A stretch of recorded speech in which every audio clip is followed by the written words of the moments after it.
YCP Paytm పేర్లతో వాళ్ళు పవన్ కళ్యాణ్ గారిని పైన చేస్తున్న దాడి, సోషల్ మీడియా ద్వారా చేస్తున్న దాడులు, అలాగే మావిగన్ అని చెప్పి జగన్ మళ్ళీ డైవర్ట్ చేయడానికి వచ్చిన విషయాల మీద మాట్లాడడానికి క్లుప్తంగా ఒక ప్రెస్ మీట్ పెట్టడం జరిగింది. వాయిస్ ఓకేనా?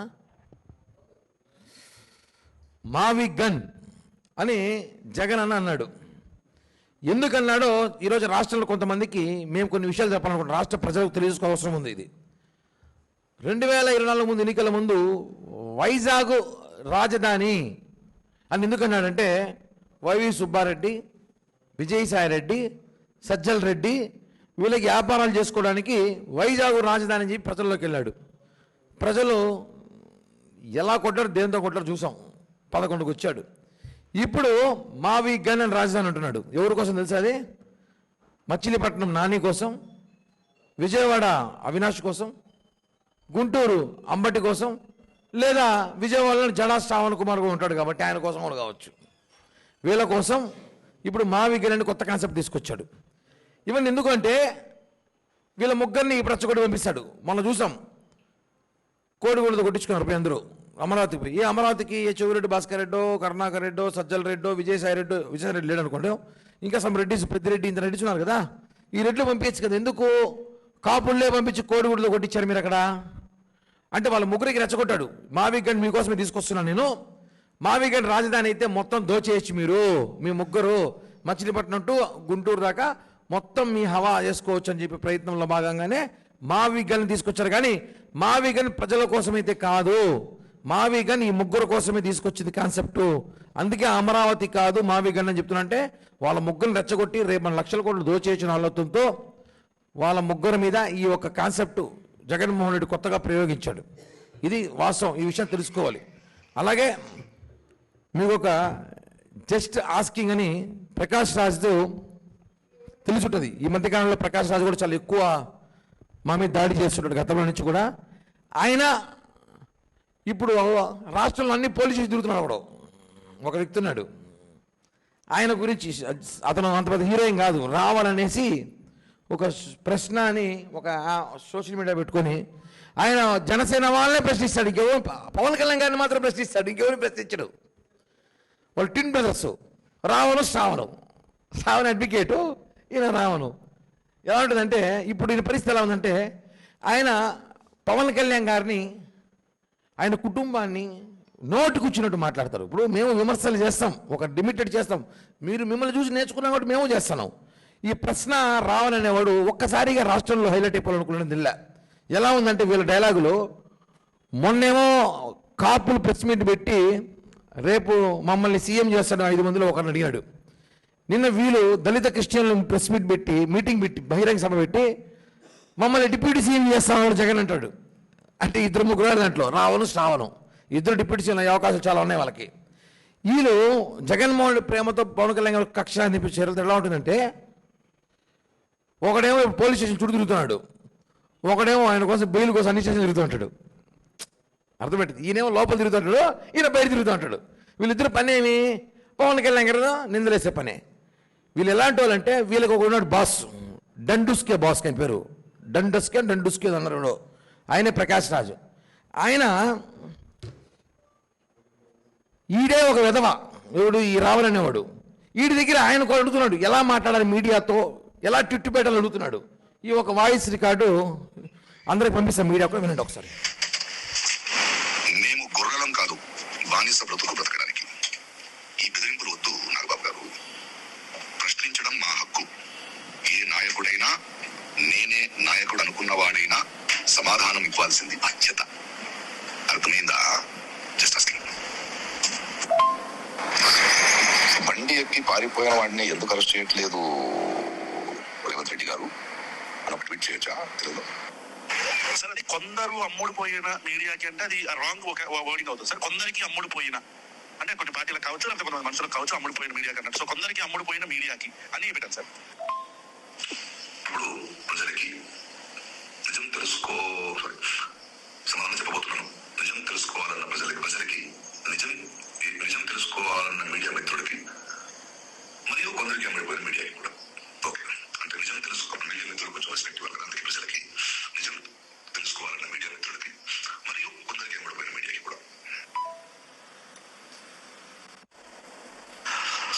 నేను మీకు ఒక లింక్ పంపిస్తాను సార్, యూట్యూబ్ లింక్. దాని మీద జస్ట్ క్లిక్ చేస్తే డైరెక్ట్ యూట్యూబ్ లోకి వెళ్ళిపోయి జాయిన్ అనే ఒక బటన్ చూపిస్తుంది, లైవ్ ని జాయిన్ అవ్వమని. అది క్లిక్ చేస్తే మీరు లైవ్ లోకి వచ్చేస్తారు సార్. మీరు 7:45 అట్లా వస్తే మనం 8:45 9 దాకా మనం చేసి we will close it sir.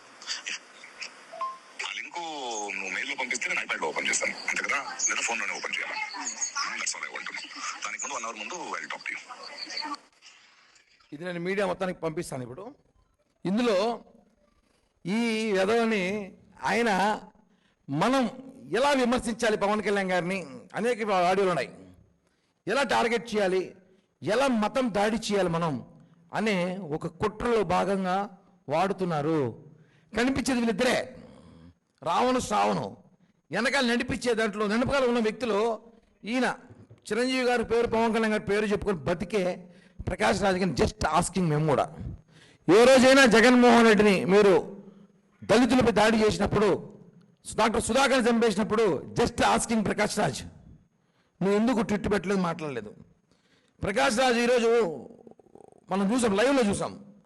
రావణు Prakash Raj మాట్లాడుకునే మాటలు సందర్భాలు ఎలా ఉన్నాయంటే, రాష్ట్రంలో అల్లజడులు సృష్టించాలి, మత అల్లజడులు సృష్టించాలి, కూటమిని చీల్చాలి, పవన్ కళ్యాణ్ గారినే టార్గెట్ చేయాలి. ఎందుకంటే కూటమి రావడానికి కారణం పవన్ కళ్యాణ్ గారే కదా. పవన్ కళ్యాణ్ గారిని టార్గెట్ చేసి ఇక ఆల్మోస్ట్ కూటమి చీలిపోతుంది, కులం చీలిపోతుందని చెప్పి కాపుల మధ్య తీసుకురావడానికి ప్రయత్నం ఇది. ఈరోజు అదేవిధంగా సోషల్ మీడియాలో కుట్రపూరితమైన డిబేట్స్ ఇద్దరు కలిసి నడుపుతారు. మనం చూసుంటాం. ఆయన ఒక డిబేట్ పెడితే ఆయనకి సానుభూతి, అయ్యయ్యో వాడు పిల్లోడు మంచోడయ్యా, వాళ్ళు అన్ని స్టేషన్లు తిప్పుతారేమి న్యాయం అంటాడు. వాడు బయటికి రాగానే ప్రకాష్ రాజు గారి వాయిస్లో నిజముంది, ఆయన మాట్లాడిన వాస్తవాలు, ఆయన నీతి నిజాయితీ అంటాడు. ఆయన వీళ్ళ డ్రామాలు. అదేవిధంగా పక్కాగా వీళ్ళిద్దరు కుట్రపూరితంగా పవన్ కళ్యాణ్ గారిని దాడి చేయడం కారణం ఏమంటే, కేవలం ఈ పవన్ కళ్యాణ్ గారి మీద దాడితో పాటు కూటమి ప్రభుత్వంతో పాటు కాపు సామాజిక వర్గం పైన చేయడానికి, కాపుల్లో రెచ్చగొట్టడానికి చేస్తున్న దాడి ప్రయత్నం ఇది. నేను ఒకటి అడుగుతాను, ఈరోజు ప్రకాష్ రాజు గారిని రావణ మధ్య ఉన్న అపవిత్ర బంధం ఏంటి? ఎందుకు నీకు అంత ప్రేమ? రావణ అనేవాడు ఎక్కడి నుంచి వచ్చాడు? కత్తి మహేష్ శిష్యుడు. ఆ రోజు కత్తి మహేష్ ఇదే మరి మా మీద దాడులు చేశాడు. ఈరోజు రావణ అనేవాడు వచ్చాడు. ఈరోజు అదే రావణ్కి ఎవరు సపోర్ట్ చేస్తారు? ప్రకాష్ రాజు. అంటే చూసుకోండి, వీళ్ళందరూ బ్యాచ్. ఈ శ్రావణు, ఈ రావణు, ఈ ప్రకాష్ రాజు, వీళ్ళందరూ కూడా పవన్ కళ్యాణ్ గారిని టార్గెట్ చేసి మాట్లాడి భయపడుతున్నారు. కానీ ఈ ఆడియో ద్వారా తెలిసిపోతుందా పవన్ కళ్యాణ్ ట్విట్ పెట్టాలంటే నేను అడుగుతున్నాడు, నేనేం ట్విట్ పెట్టాలి? ఇది పెడితే వర్కౌట్ అవుతుంది. వీడు పేదాలి అప్పుడు వీడికి ఏం తెలియదు, వీడు నిశాని. వీడు చెప్తాడు, సార్ ఇలా పెట్టండి సార్ అంటే, ఓకే నువ్వు పంపించు రావని నేను చూసుకుంటానని. వీళ్ళిద్దరికి సలహాలు ఇస్తాడు. వీడు ఆయన మీరు ఏమేమి లీగల్గా నేను చూసుకుంటా అంటాడు. ఆయన లాయర్ చదవలేదో తెలియదు, ఆయన అడ్వకేట్ సంగతి కూడా నాకు తెలియదు, పెద్దగా లాయర్ చదవలేదో నాకు తెలియదు ఆయన గురించి. ఎందుకంటే ఆయన కొన్ని కేసులు ఇచ్చున్నాయి మహానుభావుడికి తెలుసు ఆయనకు కూడా. కాబట్టి ఆ శ్రావణ్ అనే వ్యక్తి కూడా ఈరోజు ఆయన చంద్రబాబు నాయుడుతో కలిసి ఆ రోజు ఆయనకి సీట్ ఇవ్వలేదనో, ఆయన అడిగిన సీట్లు ఇవ్వలేదనో ఆయన ఈరోజు కూటమి మీద దాడి చేస్తున్నాడు. సరే మీరు కూటమి మీద దాడి చేసిన పర్టికులర్ పవన్ కళ్యాణ్ గారు దాడి చేయడం ఏంటి? ఇంత దారుణం దొరికిపోయారు, అడ్డంగా దొరికిపోయారు. వాయిస్ రికార్డు అందరికీ పంపిస్తా, టోటల్ రేపు స్టేట్ మీడియాకి, ఇక్కడ మీడియా మొత్తానికి పంపిస్తా. ప్రకాష్ రాజ్ అండ్ వీళ్ళిద్దరు మాట్లాడుకునే, రావణ్ మాట్లాడుకునేది చూడండి. దీని బట్టి ఏమర్థమవుతుంది? ఇది మొత్తం ప్రీ ప్లాన్డ్ స్కెచ్, ప్రీ ప్లాన్గా గొడవలు, ప్రీ ప్లాన్గా వీలే చేసుకున్నారు. ఇది మాత్రం వాస్తవం. దయచేసి ప్రజలు గమనించాలి. వైసీపీ సోషల్ మీడియా ఏదో రావాలని అరెస్ట్ చేస్తామంటే అతనేమి అంత ఉత్తమం కాదు. అతను మాట్లాడిన మాటలు మీరు ఒకసారి యూట్యూబ్ బ్యాక్ వెళ్ళి చూస్తే చాలా ఘోరమైన మాటలు మా అధినేతలు మాట్లాడారు. కాబట్టి ఈరోజు అతని మీద ఏదో పోలీస్ స్టేషన్ కేసులు పెట్టారు. ఆ కేసులకు కూడా అతను ఏదో ఓవరాక్షన్ చేస్తున్నా నాకు అర్థం కావట్లేదు. అట్లా అయితే మేము చాలా కేసులు మేము కూడా బదిలీ ఇచ్చాం. దయచేసి ప్రజలు ఈ ముగ్గురు ట్రాప్లో పడకండి, ఈ ముగ్గురు దొంగలే అని చెప్పి కూడా ప్రజలు తెలియజేస్తున్నాం.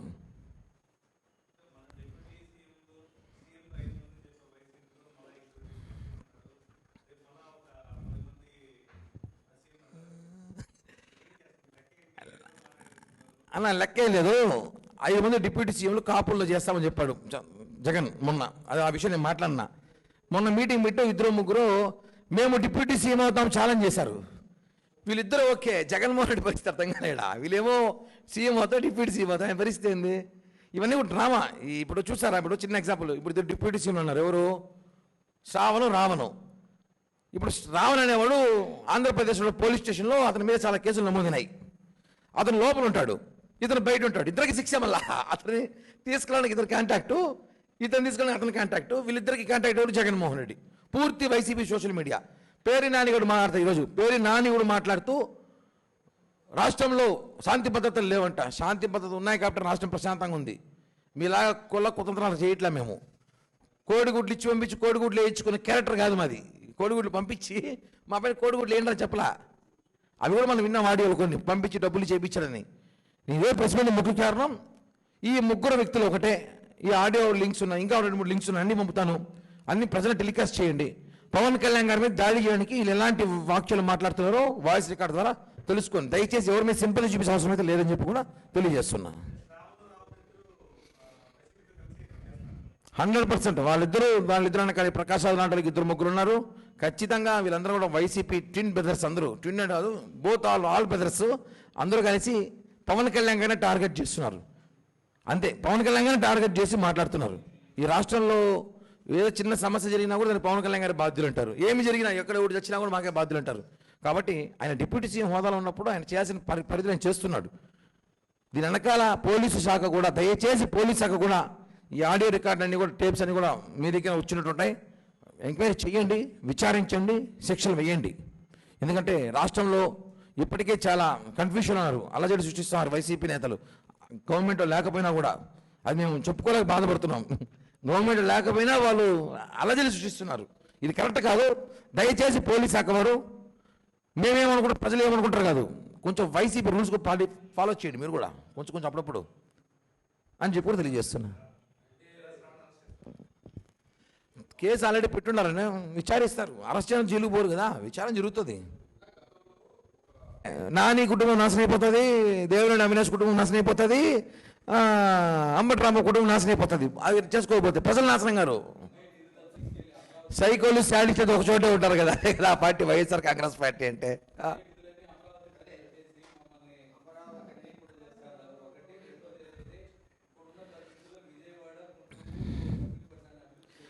అవునన్నా, ఈ మాట నువ్వు అధికారంలో ఎందుకు అనలేదు?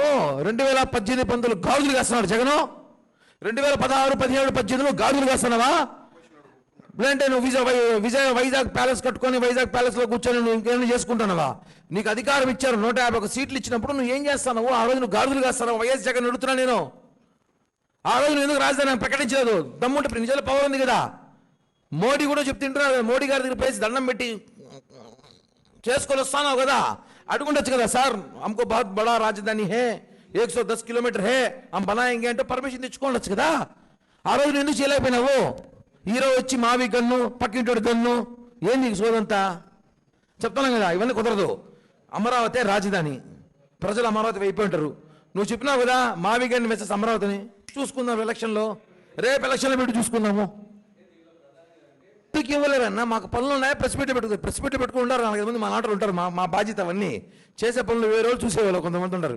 మేము ఒకటే అమరావతి అభివృద్ధి చేసి చూపిస్తాం. 2029 ఎన్నికలు పోయే ముందు 2024 ముందు అమరావతి బిఫోర్ మేము చూపించే ప్రజల్లోకి వెళ్తాం. ఇది మాత్రం వాస్తవం. అమరావతి 5 ఏళ్ల ముందు వినున్నా, అమరావతి అనేది 29కి ఒక స్ట్రక్చర్ మేము చూపించి ప్రజలకు నమ్మకం కలిగిస్తాం. అమరావతి డెవలప్ అవుతుంది, అమరావతి రాజధాని అని చెప్పి ప్రజలకు నమ్మకం కలిగిస్తాం. ఎందుకంటే 5 సంవత్సరాలు వాడు మ్యాజిక్ చేయడానికి ఏ అయితే ఉంది అమరావతి కాదు, జపాన్ నుంచి తెచ్చచ్చు. అమరావతిలో 10 నిమిషాల్లో ఏఏలో జపాన్ కాదు వేరే కంట్రీ కూడా తెచ్చచ్చు. అమరావతి నిర్మాణం జరుగుతూ ఉంది, చేస్తాం, రోడ్లు వేస్తాం, మొన్న బిల్డింగ్లు కట్టినాం, వాటర్ తీసుకొస్తున్నాం, ప్రాజెక్టులు తీసుకొచ్చాం, కంపెనీలు వస్తున్నాయన్నా. మ్యాజిక్ కాదు జగన్ లాగా చేయడానికి. జగన్ అయితే జీసస్తో మాట్లాడి మ్యాజిక్ చేస్తాడు. అందుకే అన్నా, అందుకే 15 సంవత్సరాల కూటమి ఉంటుంది. 15 సంవత్సరాల కూటమి ఉంటుంది. 15 సంవత్సరాల్లో అమరావతి మరో హైదరాబాద్లో చూపిస్తాం మేము. స్టాండ్ అవును. 2029కి 2024 ముందు అమరావతి, ఇప్పుడు అమరావతి 5 ఏళ్ళు అభివృద్ధి చూపించి మేము వెళ్తాం ఎలక్షన్కి. థ్యాంక్ యూ అన్న, ధన్యవాదాలు, జై హింద్. నిన్ను నేను తిట్టి నిన్ను పొగుడు తప్పుకుంటావునా? నిన్ను బండబూతులు తిట్టి ఎలా వాళ్ళు మాట్లాడింది ఎవరు అసలు? వాళ్ళు ఎవరిని మాట్లాడారు? పవన్ కళ్యాణ్ అనే వ్యక్తిని జనసేన పార్టీని మాట్లాడి ఈరోజు వాళ్ళు ఎందుకు పరామర్శిస్తాం మేము? ఏం అవసరం ఉంది మాకు? అతను ఏం మాట్లాడుతున్నారు? పవన్ కళ్యాణ్ కానీ పవన్ కళ్యాణ్ కుటుంబాన్ని, వాళ్ళ తల్లిని, పిల్లల్ని మాట్లాడుతున్నారు వాళ్ళు. మాట్లాడినోడికి మేము అరెస్ట్ చేస్తాడు, ఖచ్చితంగా అరెస్ట్ చేస్తారు. ఆ రోజు మమ్మల్ని అరెస్ట్ చేయాల, ఆ రోజు జగన్మోహన్ రెడ్డి మాట్లాడినందుకు నన్ను అరెస్ట్ చేశారు, మా జనసేనకు అరెస్ట్ చేశారు, చొక్కాలు బట్టి లాక్కెళ్ళారు. ఇంకా వీడియోలు, ఈలో కూడా వీడియో వచ్చింది 3 years ago అంట పొద్దుల. ఇన్నిసార్లు కేసులు పెట్టినారు, అప్పుడు మాకేమైనా మాట్లాడారు ఎవరైనా? లేదే. కాబట్టి ప్రభుత్వంలో ఉన్నప్పుడు, ఒక డిప్యూటీ సీఎం హోదాలో ఉన్నప్పుడు పవన్ కళ్యాణ్ గారు విమర్శించినప్పుడు ఖచ్చితంగా అరెస్ట్ చేస్తారు. దాన్ని మీరు శిక్ష పడాలి, కోర్టులో చెప్పుకోండి ఏమనంటే. ఇది వాస్తవం ఉన్నా. అదే అదే కదా బాధ, సరైన కేసులు పెట్టడం బాధపడుతున్నా. ప్రభుత్వం ఫెయిల్ అని చెప్పగానే హోంశాఖలో వాళ్ళకి సరైన శిక్షలు పడట్లని బాధపడుతున్నాను నేను. నేనే కాదు, జనసేనకు అందరూ బాధపడుతున్నారు. అంటే మా మీద దాడి చేస్తే మేము అప్పుడు పోతే జైలుకి వెళ్ళాం మేమందరం. వాళ్ళని జైలుకి పంపలేకపోతున్నాం. ఏంటి ఆ సెక్షన్లు అర్థం కావట్లే. సెక్షన్లు బలంగా ఉన్నాయా లేకపోతే లాయర్లు బలంగా ఉన్నాయో అర్థం కావట్లే మాకు కూడా. ఇది గవర్నమెంట్ చూసుకోవాలి సీరియస్గానే. మేము కూటమిలో ఉన్నా చెప్పాల్సి చెప్తున్నాం. మేమేమి పొగడట్లా, హోమ్ మినిస్టర్ కానీ మేమేమి పూజించట్లా, ఉన్న విషయం చెప్తున్నాం మేము. ఒకటండి, ఆయనకి ఏ శాఖ ఇచ్చినా ఆయన అద్భుతంగా చేస్తాడు. అది ఏ శాఖ అయినా సరే, హోం శాఖ మించిన శాఖ అయినా కూడా సరే, ఆయన అన్ని శాఖల అర్హత గల వ్యక్తి. గారి గురించి మాట్లాడాలి కాబట్టి ఆయన మా మీద పెట్టే కాన్సన్ట్రేషన్ ఏదో నిజంగా ఆయన వృత్తిలో పెట్టుంటే, ఆయన అడ్వకేటు, నేను ఒక కేసు ఇచ్చిన ఆయన కూడా తెలుసు, నాదో కేసు ఉంది ఆయన దగ్గర, నేను మళ్ళీ ఆ కేసు దాన్ని మార్చుకున్న సంగతి ఆయనకు తెలుసు తెలియదు, నేను మార్చుకునే ఆ కేసు కూడా. ఆయన సర్టిఫికేట్లు, ఆయన స్కూలు కాలేజ్ సర్టిఫికేట్ అసలు చూస్తే బాగుంటుంది నాకు, ఎందుకంటే ఆయన ఏం చదువుకున్నాడేమో. ఆయన కాన్సన్ట్రేషన్ అంతా మా మీద పెట్టేది. నిజంగా ఆయన ప్రాక్టీస్ మీద పెట్టుంటే నిజంగా ఆయన సుప్రీంకోర్టు జడ్జి అయ్యేవాడు. అవకాశాలు ఉన్నాయి. ఆయన గెటప్కి, ఆయన సెటప్కి, ఆయన ఉందాతనం, ఆయన ఆర్భాటం చూస్తే, ఎవరైనా చూస్తే సుప్రీంకోర్టు జడ్జి అనుకుంటాడు. కానీ ఆయన వైసీపీకి పనిచేస్తున్న అడ్వకేట్ సంగతి తెలియదు చాలామందికి. నేను చెప్తున్నా కదా, ఆయన కూటమిలో ఆయన ఒక పార్టీ మాతో ఉన్నప్పుడు 2019లో మా పక్షాన మాట్లాడేటప్పుడు ఆయన కొన్ని సీట్లు అడిగాడు చంద్రబాబు నాయుడు గారిని. ఆ సీట్లు జనసేన కానీ ఎక్కువ సీట్లు అడిగాడేమో నా కోరిక అనుకుంటా. కాబట్టి కుదరదని చెప్పేసరికి ఆయన బయటకు వచ్చి మమ్మల్ని విమర్శ స్టార్ట్ చేశాడు. ఆయన టార్గెట్ పవన్ కళ్యాణ్ గారినే మాట్లాడుతున్నాడు. రాష్ట్రం అంతా చూస్తాను. నేను చెప్తున్నా శ్రవణ్ కుమార్ గారికి, శ్రవణ్ కుమార్ గారు the supreme of advocate, supreme of లానో మీకు చెప్తున్నా, మీరు కాన్సన్ట్రేషన్ కొంచెం ప్రాక్టీస్ మీద పెడితే కొన్ని మంచి కేసులు వస్తాయి. హైకోర్టు కాదు, సుప్రీంకోర్టుకు పోయే అవకాశాలు ఉన్నాయి. ఎంతసేపు విజయవాడ చుట్టూ తిరుక్కుంటారు మీరు కూడా. నా సలహా, నేను మీకు బాగా తెలుసు కదా, మనంతా కలిసి మా కేసు మీరే చూశారు అని చెప్పి కూడా తెలియజేస్తున్నాను.